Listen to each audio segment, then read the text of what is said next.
Welcome to Bible Study with Fred. Today I'm going to read from Genesis 35, 6 to 15 from the King James Version.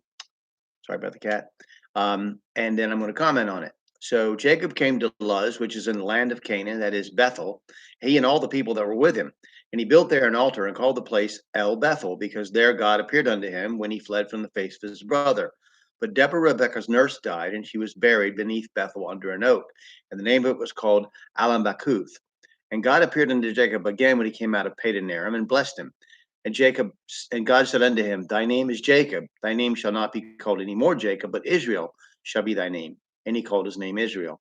And God said unto him, I am God Almighty. Be fruitful and multiply. A nation and a company of nations shall be of thee, and kings shall come out of thy loins.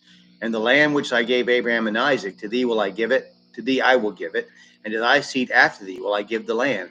And God went up from him in the place where he talked with him, and Jacob set up a pillar in the place where he talked with him, even a pillar of stone, and he poured a drink offering thereon, and he poured oil thereon. Jacob called the name of the place where God spake with him Bethel. Luz and Bethel are the same place. Genesis 28:19. And he called the name of that place Bethel, but the name of that city was called Luz at first.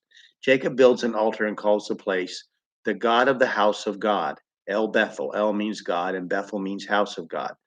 Genesis 28:16. And Jacob awaked out of his sleep, and he said, Surely the Lord is in this place, and I knew it not.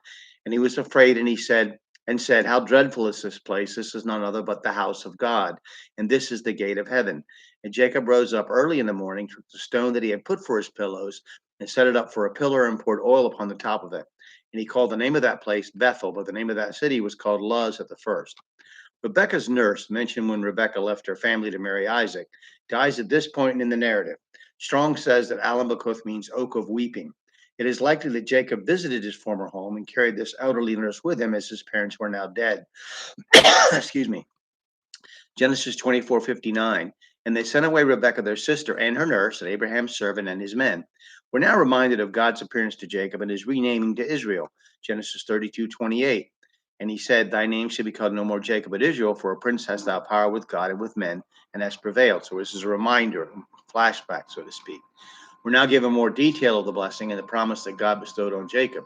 This is a similar device in the narrative to Paul's Damascus Road conversion, where on other occasions in which it is related, we get more information. It's important to take both accounts when we try to imagine what went on here. Another possibility to consider is that in this visit to Bethel, these events occur a second time. So you can view these as a recap, or you can see them as a second event of God's repeating his blessing and his promise. Either way would satisfy the demand of the overall narrative. We'll start with chapter or verse 16 of chapter 35 next time.